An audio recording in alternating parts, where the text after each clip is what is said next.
All right, good to see everybody today. Thank you for being with us. Thank you for joining online. Those of you that join us online, I want to just talking to the guys back there a little bit about Wednesday night. I was excited about Wednesday night. We had a good crowd here Wednesday night, and if you weren't able to make it, underneath the Welcome Center is some more books. It has that our Bible study is doing on Wednesday nights.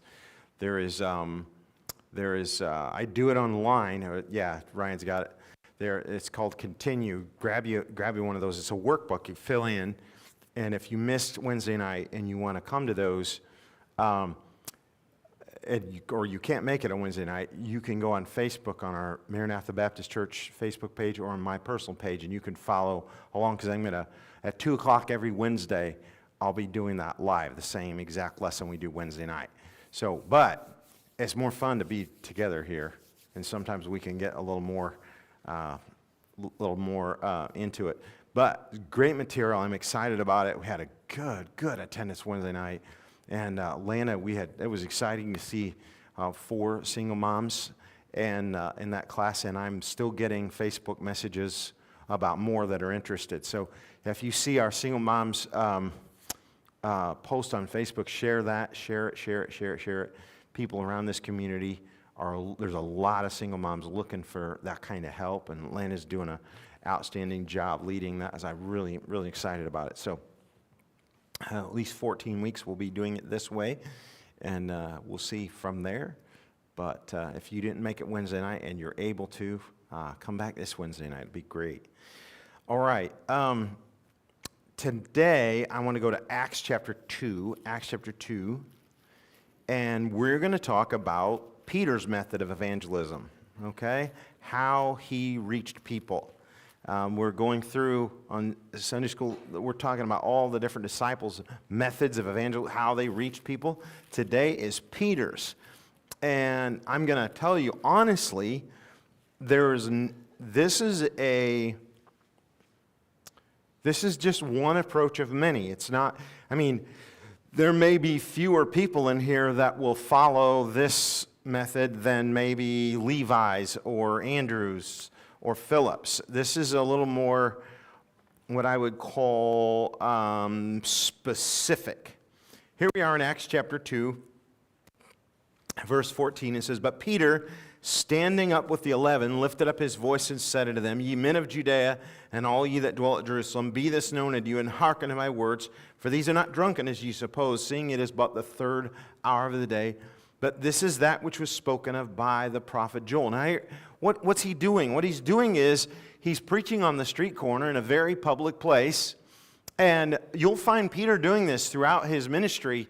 He would often go into a town or into a place, and Paul did this sometimes too, although there was a little different method I want to talk to you about with Paul. But Peter would stand up in the middle. There's a gathering, and he would stand up and he'd begin just preaching to the crowd. Now, I've had several experiences along these lines, and I'll just share with you my experiences because they are my experiences. One day back up. When I was younger, I often would work with street gangs. One of the things that I got involved in my early ministry, when I say early ministry, I'm talking from 18 to about 26, 27 years old. About almost 10 years, I was involved at working with street gangs in different towns.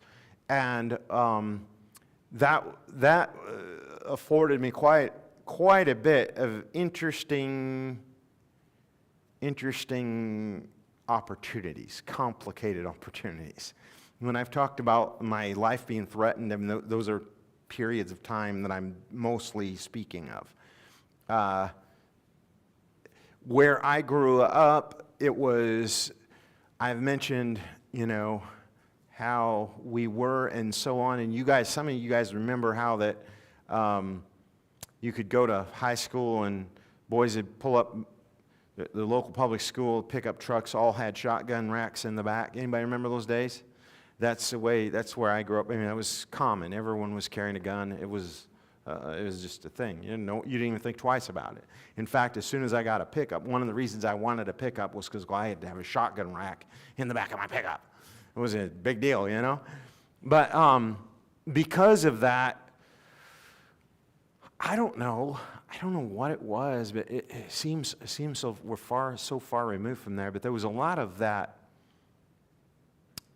firearms and knives. I don't know. I was around it a lot. And I didn't really think a whole lot about it as being weird. Now I'm thinking, what in the world was I thinking? But it was just, it was kind of common. So this one little town I was in, I would find the times when the gangs would roll through. And literally, I know there was motorcycle gangs around here. Jeff's told me a few things of pranksters and some of those guys around here. That's the kind of stuff. We had the Nighthawks and, I don't know, cockroaches. I don't know what they were all called. I can't remember. But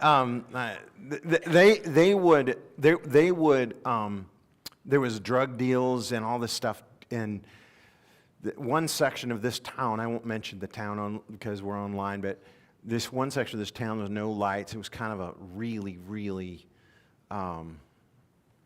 messed up town. A lot of drugs. A guy that owned all of the upstairs apartments was also flying cocaine in. And so these kids, 13, 14-year-old kids in these gangs, a lot of them doing drugs at 13 and 14. It was really sad. And it wasn't a big city, my friends. It was a small town, middle USA. It was not Chicago, Detroit. It was backwoods town. But the kids didn't have anything to do, and they'd get involved in drugs and cocaine and heroin. Those things were drugs of choice, kind of before the big meth epidemic. So when these gangs would roll through in their bikes and stuff, I figured out when they were going to be there, and I'd usually take one or two people with me, and we'd go down on the streets. And our basic MO was to pass out gospel tracts, as many as we could, and the guys would, the gangs would brandish their whatever and threaten and all this kind of stuff, but that was what we would call reaching the streets. Okay, that's what we were trying to do, is reach these people, and we saw some success. It was good. Then I've been in some of the bigger cities, and we will go down preaching on the street corner. And a lot of times what you'll do there is to get attention, you'll have some kind of a sign. Now, I don't know if you've seen the guys out there on the street. Anybody here ever seen a street preacher? A lot of times the street preachers, and I want to talk about this because I don't know if anybody here will ever do it or if you're interested in it at all. But a lot of times the street preachers are taught to use inflammatory signs like, you're going to hell if you don't turn around. And they'll use really strong language, and I don't think that's a good approach. I personally don't think you should be out there shouting on the street corner at people, telling them they're turn or burn and all this. I don't think you should be doing that. I think you could be out on the street preaching. And how it's done often in the big cities is you go out on the street corner where a stoplight will be, or where there's a congregation of people hanging out in a park or something. And there's different ways of doing it. Once I was in Erie, Pennsylvania, and we took my trumpet down there, and I played on the street corner, and people kind of gathered around because they heard the trumpet playing. And so they kind of gathered around, and they were expecting a hat out with to collect money, and we didn't do that. Instead, the preacher then stood with a microphone as soon as we kind of gathered a crowd, and then he began talking to them about the gospel. This is often done, it's done still in big cities. Street corner preaching. And some people get saved from that. Billy Sunday is one of those that got saved from that kind of method some 100 years ago. One time I was at a place where there was a well-known gang. It was a house. I actually stopped by in a different time of the day, and part of the gang was there. And when I say the gang, it was I'm talking about middle 20s, 30s, guys that should have been at work and weren't. And they were hanging out at this house, and I remember them walking in and them saying, "Oh, Preacher Dan's here. Preacher Dan's here. Hey, give us a sermon." Well, you asked for it.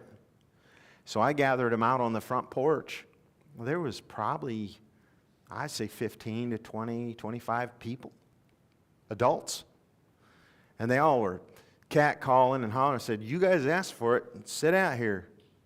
You know, of course, I was, at that time, I was 19, 20 years old, and they're like, you know, they're all at least 10 years older than me, a lot of them. And they thought, it's fun, we're going to give this young preacher.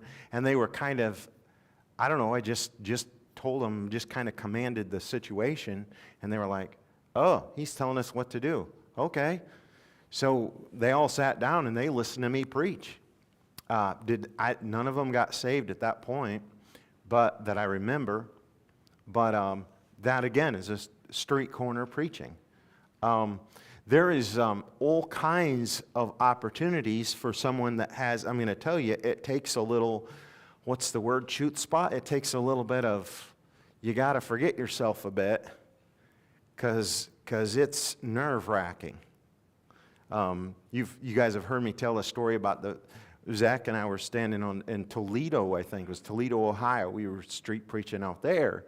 And Ryan and Katie were out with me as well. But Zach was standing right beside me when this guy come up, and he was asking what we were doing. And we had signs out there and trying to, and the guy said, all of a sudden got up and walked away while we were praying. And I looked up to see where he'd gone, and he's over there giving the finger to somebody and cussing at somebody who had pulled up and was yelling obscenities at us. And he goes over and trades words with them. Comes back and says, "Where were we?" And I said, "Well, you were going to ask the Lord to save." He said, "Yeah." He said, "Some people just have no respect." And we got down on the sidewalk right there and asked the Lord to save him right in public, right there on the street corner, after he'd cussed out somebody for cussing him out. It was pretty interesting. That was pretty fun.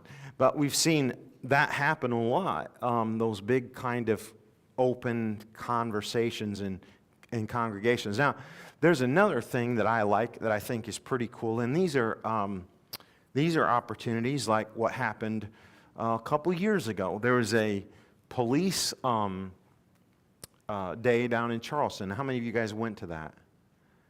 Anybody? A couple of you went to that. So Brad Eveland, Brad Rogers is somebody else. Brad Eveland was on the committee to form that together, so he got an opportunity for me to speak at that event. And so we go out there and we try to give the gospel, and it's an open air congregation, and that people still come to those. It's kind of interesting, an event like that's an open opportunity, and that opportunity led into multiple opportunities where we've had the director of the police academy here in our area has come to our church multiple times, and now I teach ethics for the police officers here in our area because of that conference, and there's given me opportunity to reach into a lot of areas. We've had the police come into this auditorium here and train in here multiple times because of that event. Sometimes events like that, open air events, are street corner things, oftentimes fairs. We haven't done it here yet just because I've had other things going on, but I have hopes at some point to do this. When I was in Indiana, we had an airport that did an air show, and we do one here too. There's one here that's, at the air show in Goshen, Indiana is where it was, we would set up a booth.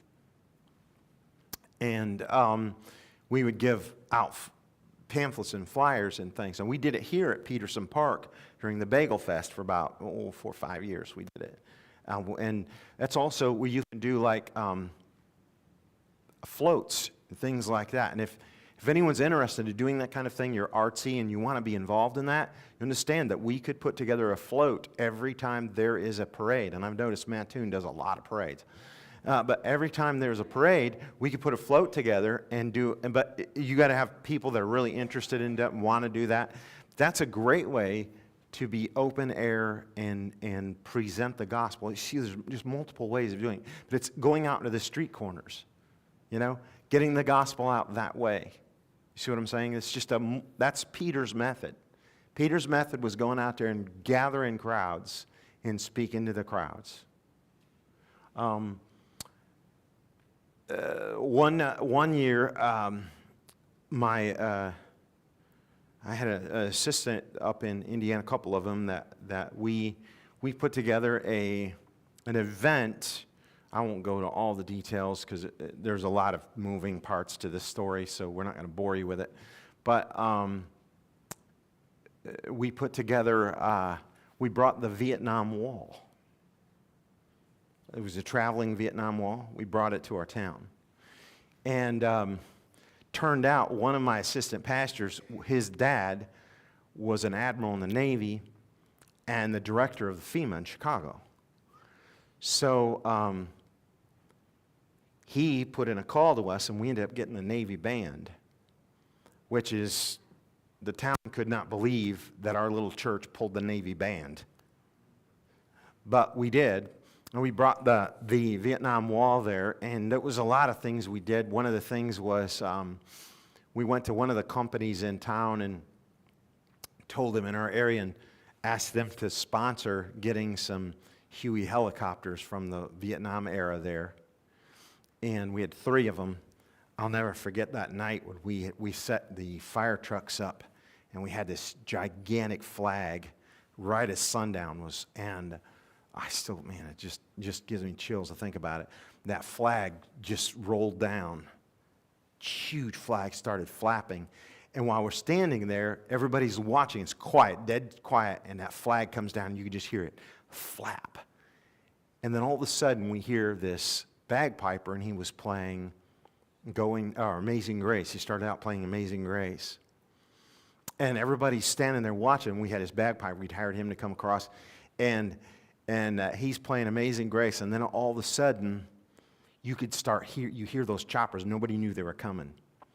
And you could hear them, boop, boop, boop, boop, boop, boop, boop, boop, boop, and they come out of the sunset and came and flew over the flags and circled as he switched into going home on the thing, and you can hear the bagpipe fade into the distance and that boop, boop, boop, boop, boop, boop, boop. And there was not a dry eye there. There were Vietnam vets here that were literally squalling because whenever they would hear the helicopters, it meant, they got hope. They were coming home, That was it.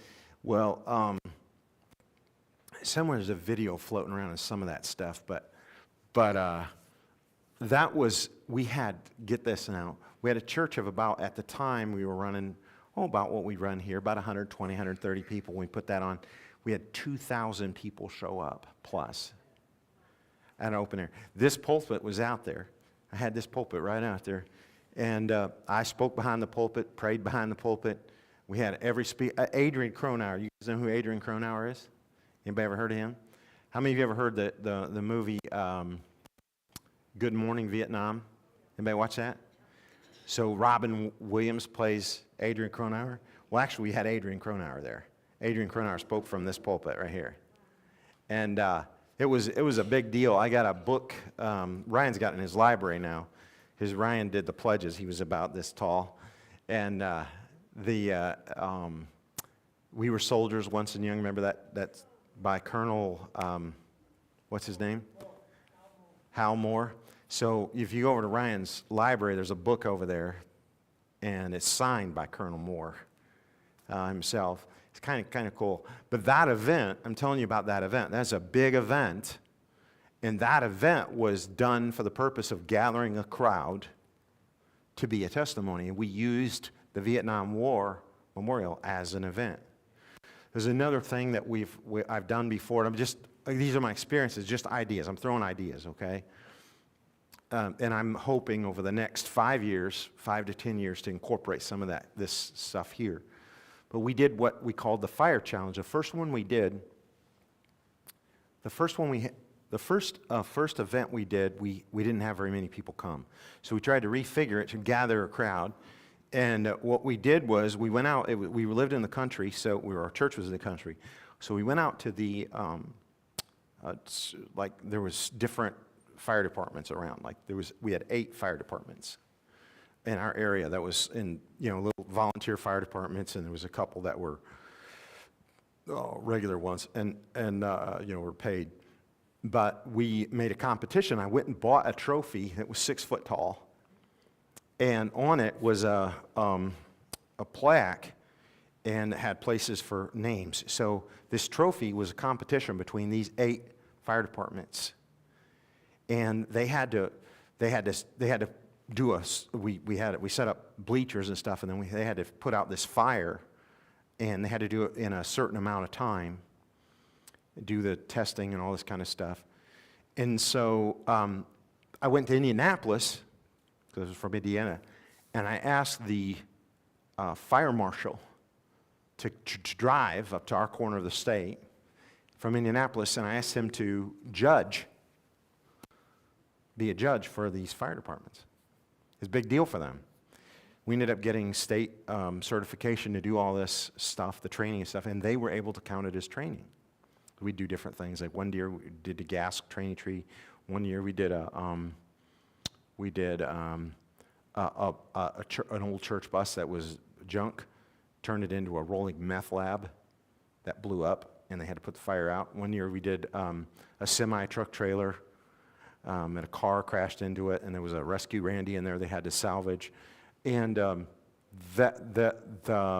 got some DVDs of it somewhere. We put together films of it. But these teams would compete in the afternoon. So in the morning, we would gather them together in the morning and have a service, and I'd preach to them. Then the ladies in the church would do dinner on the grounds, feed everybody. And then we'd set up at 1 or 2 o'clock in the afternoon, 2 o'clock in the afternoon, and we had bleachers out, and the whole community come watch. Well, it was such a big event, it grew every year. We ended up with about 600 in our last event. And it was, you can ask my wife about feeding crowds like that, trying to feed a crowd like that with about 20 ladies doing all the work. That was pretty intense. A lot of work. We were quite a bit younger.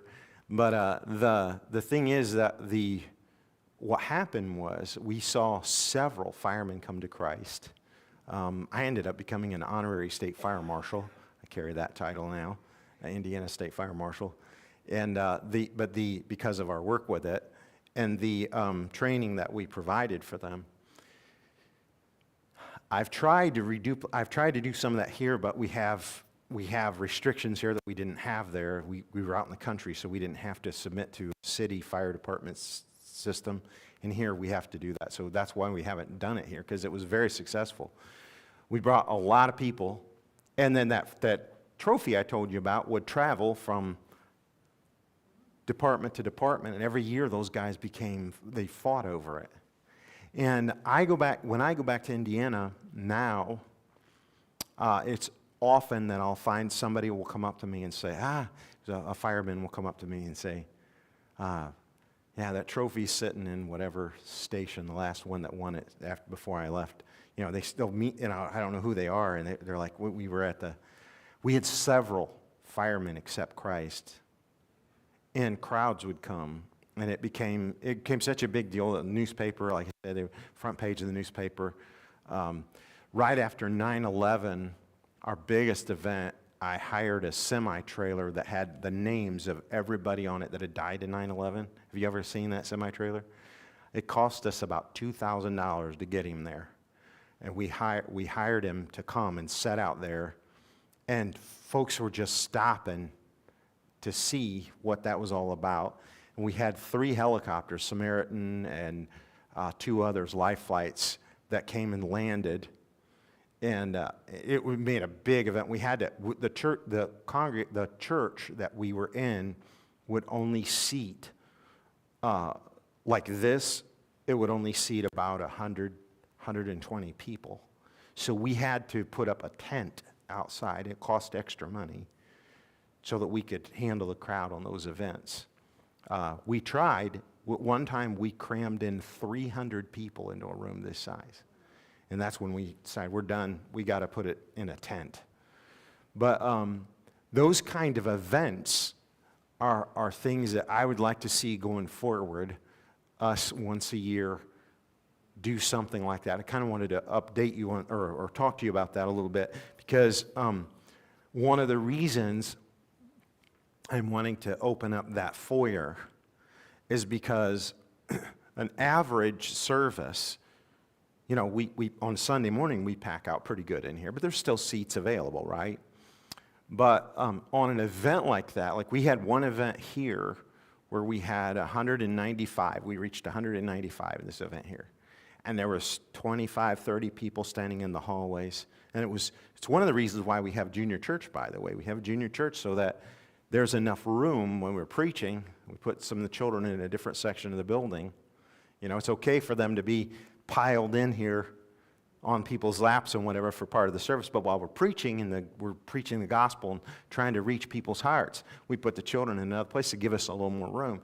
So one of the reasons I want to take the walls down out there and open up that foyer is so that on special events, when we can go out and try to get another 100 people in this building, and if we have to, open doors, open whatever, so that we can crowd in that way. And then also, if we have fellowships, we can crowd this way with the fellowships for now without a lot of expense of building a new auditorium. It'll give us a little more growing room. You see what I'm saying? But those kinds of events, when we set this up so that we can accommodate that, those kind of events are going to see a large growth in our church, because what we're doing is reaching the masses, reaching the crowd. Here's the thing. Let me talk about that for a minute. Reaching, when you go to the Bible, now there's a lot of people, I talk to folks all the time that have anxiety issues, that don't want to come on a Sunday morning because they're worried about crowds. That happens a lot in our culture. But I also talk to people who just like their little church. They want to go to a church that's got 12 people in it. And it's kind of a little club, you know, it's a little and that's not our mission. We were talking about it this morning in Sunday morning service. That's not our mission. When you read it in the book of Acts, Peter would go out looking for people to bring them to Christ. And there were crowds, big crowds. And you say, well, that doesn't happen anymore. Did you guys see the Trump rallies? What's that about? People still gather in crowds. You go down to Peterson Park and watch the concert series. There was 5,000 people out there. 5,000 people in Mattoon. Think about that. Going to a church event. Think about that. People still gather when they've always said a crowd draws a crowd. You know? When I was younger, when I go to a big city, look, I'm not bragging. I was stupid. So, just for fun, I would go out and try to make a scene to see if I could get people to look. And you just go stand on the street corner and just look at that. There's nothing up there. And you can gather about 25 people quickly. Everybody's looking up. At what? Nothing. You know, you just walk away and watch them all staring. It's like, really? I know, it was dumb. But that is how easy a crowd can be drawn. I've gone into places where there's lots of folks. Like, I went into, was it St. Patrick's Cathedral in Chicago, or in New York City?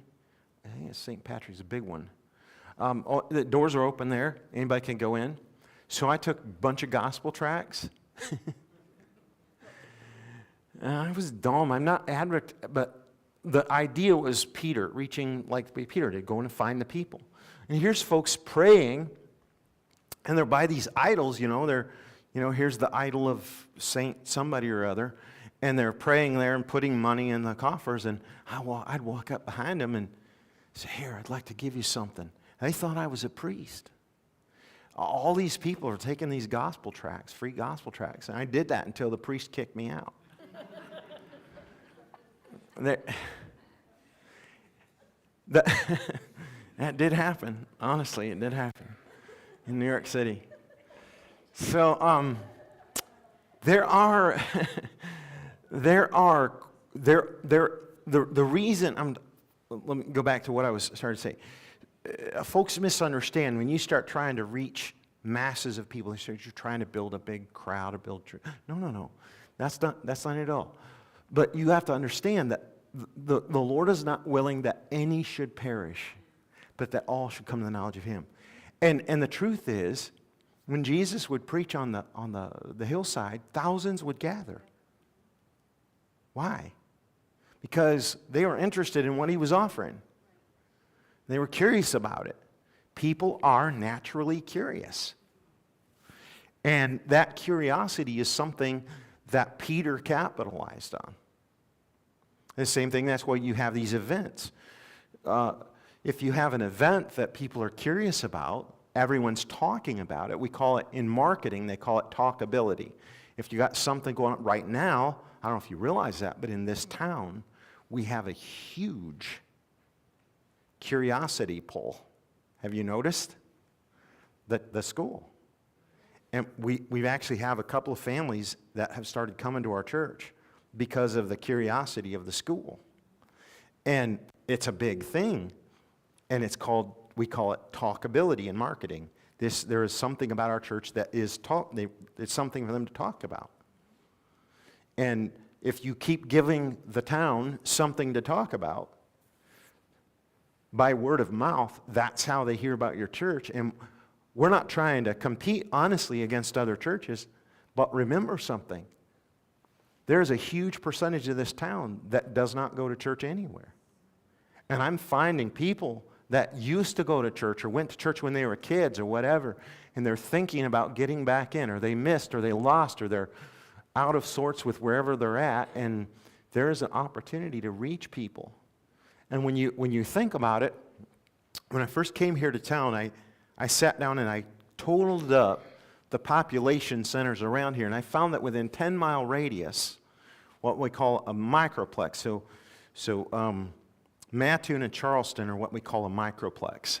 So Mattoon and Charleston are kind of, I know they're rivals, but they're like the right and left ventricle of the heart of this entire community. Okay? So everybody goes to Charleston and Mattoon from KZ, Toledo, from, wherever. Because that's, and Mattoon's got more to offer than Charleston does at the moment. So, but I did a 10-mile circle around here, and there are over 65,000 people in our microplex. 65,000. I know the sign says there's 18,000 in Mattoon, but that was before we came. And now there's 18,000 plus my family. And there's others that have come to our town. You know what I'm saying? So I don't know why there's still 18,000. They never, I was in a little town in Kansas that said on the sign 300, and somebody went up and drew a line through it and said 299. I don't know who died, but they were at least keeping up with the numbers. And that doesn't happen here in our town. I'm about ready to go out with a magic marker and add at least 5 people to the sign out there. But anyway, the truth is that that there's a lot of people. When you think about 65,000 people in our town. Now, I was talking to Brad Brown recently. He said, he said that last week they had 24 people come to Christ in their church. I talked to Travis Spencer often, and they just started a prayer and Bible study thing on Wednesday nights. I'm supposed to speak this Saturday to a group of pastors in this area that are interested in reaching the streets of Mattoon. Well, I'm going to tell you something. As a fundamental Baptist, I'm not lockstep with any of those people that I just mentioned. But they're preaching the gospel of Jesus Christ. Another pastor friend came to me the other day and he said to me, "Is Travis Spencer even preaching the gospel?" And this is a fellow from another small church in town. And I'm like, why would you say that? Jesus said if they're not against us, they're for us. If they're preaching the gospel, do you realize there's a lot of stuff? Well, let me put it this way. In World War II,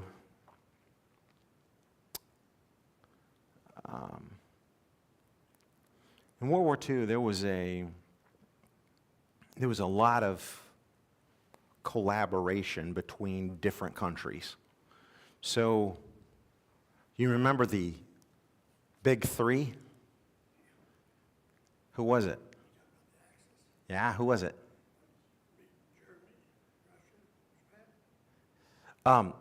Who have you seen pictures of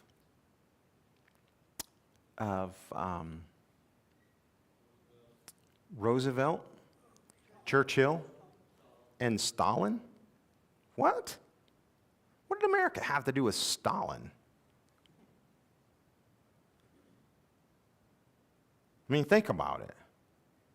Why do we work with Stalin? Well, because they considered that the enemy they were fighting was something they could agree on. Are you hearing what I'm saying? We can agree on the enemy that we were fighting. And there's a lot of things that I could mention, all the preachers I mentioned, and there's others I can mention that we don't agree on probably a bunch of stuff. We could not merge our churches because we have conflicting things. But there are some things that we can agree on, and reaching the lost in this community, I rejoice when those people come to Christ. Right? Doesn't matter what crowd it is. If they're coming to Jesus, that's amazing. Isn't it? So, I'm excited about that. And what I started to say was, I'm seeing an effort. And I know there's some churches out there that are splitting. There's another one right now there's been a lot of churches in our town that have split because I don't know what. Between the pastors and the people, it's like the pastors come and they're here for a short time, and then the people, they just go from one church to another, to another, to another. It's like this crowd's over here, and then I just heard someone recently, they said, well, all of my friends were over to this church now, so we got this whole crowd over here in this church, and then this crowd comes over to this church, and it's like it's this constant movement. And I think that some of that biting and devouring division has slowed down the work of the Lord in this area. A lot. I'm just going to say it's slowed it down. And I think we need to rethink how we reach this crowd, and we need to realize that there are some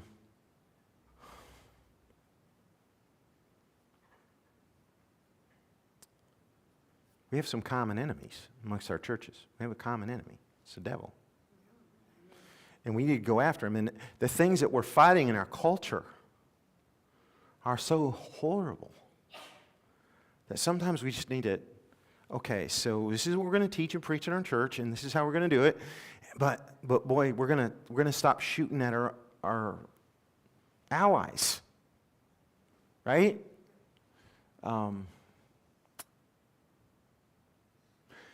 That's something to think about. And we need to go after the masses, the crowds. We need to go after the crowds. We need to find gatherings, create gatherings, things that cause people to be curious, right? Have them looking at us, thinking about us, and come to those crowds so we get the opportunity to tell them how good Jesus is. You know? I was speaking at this funeral for Erica the other night. You guys were there. And there was a big crowd there. And I'm going to say, correct me if I'm wrong, but I would say the large majority of that crowd were not necessarily church-going people.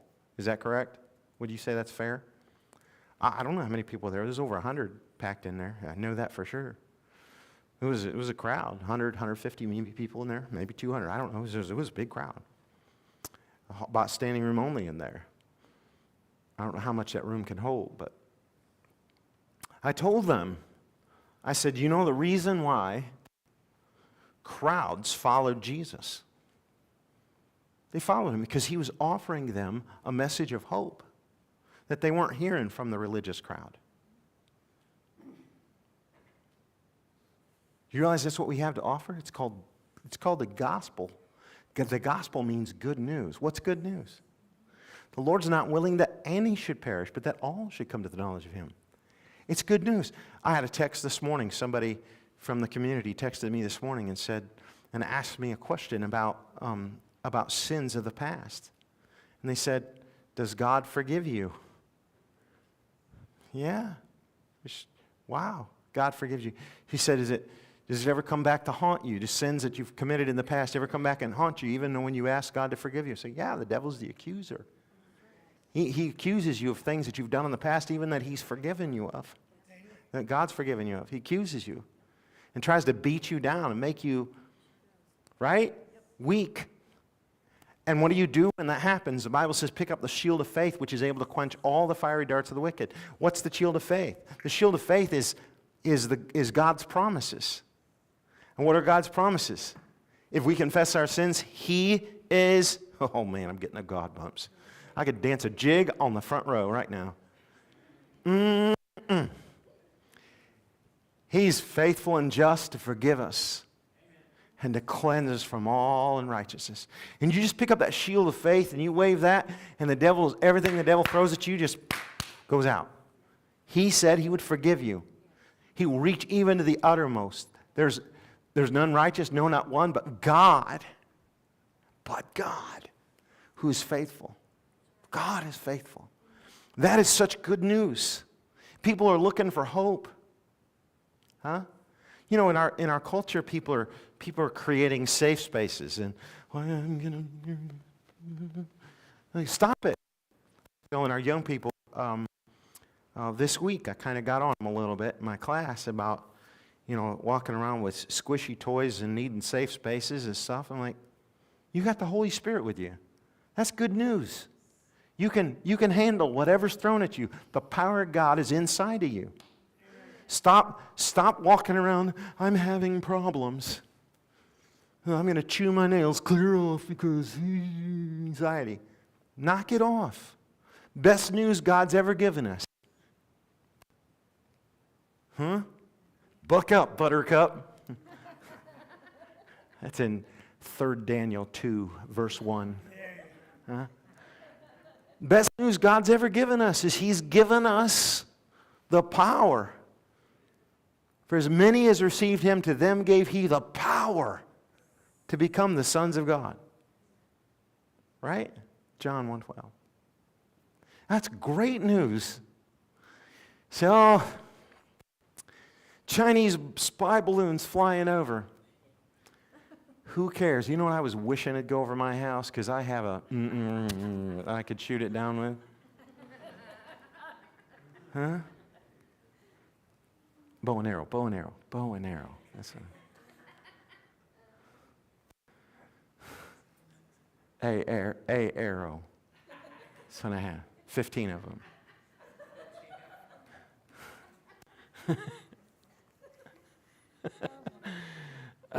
Why are we worried about all this stuff? Because God's in control. That's right. Amen. You say, you know, Steve, you and I have talked about this. A lot of the drama and stuff that preachers have done, they're kind of scaring everybody. And so Christians walk around all nervous and worried about the end of the world. And what are you worried about? What are you worried about? God's there. Whatever's going to happen, God's there. Why are we worried? That's good news. People want to hear good news. Huh? Look, people will get on Facebook for hours and watch somebody make something in their kitchen. I walked into I was out building something in my garage yesterday. I walked into the house, and while I was sitting there watching something on TV, somebody cooking. Like, don't you get enough cooking when you're in the kitchen? Why do you want to sit and watch it on TV? I was like, I don't get that. And but here's the thing. It doesn't matter what it is. People are curious, and they'll watch, and they'll listen, and they'll see good news, something that's good, something that tastes good, something that's unique, something that's... What do we have to offer, folks? We have eternal life to offer. Something that no doctor's office will give you. Something that no Nature's Balance pill will give you. Something that no exercise program will give you. Something that no diet plan will give you. It's called eternal life. Your soul will live forever. That's really good news. And that should be broadcasted everywhere we go. But here's what happens, my friends. The devil tricks us into being nervous and shy and walking around thinking, I'm at work, I can't talk about that. I'm at school, I can't talk about that. I'm in the workplace, I can't talk about that. And you ought to just be a light bulb. You ought to just be a light bulb. Walking, just not just a light bulb, a flashlight. You need to be a candle, whatever it is. When you walk into the room, it ought to just be spreading light. Right? That means that every conversation you ought to be aiming at getting the gospel, the good news to them. Somehow bring God into the conversation. And that could be done in a factory. That could be done in a schoolhouse. It can be done everywhere you are. That's Peter's method. All right? All right. There we go. Take a break.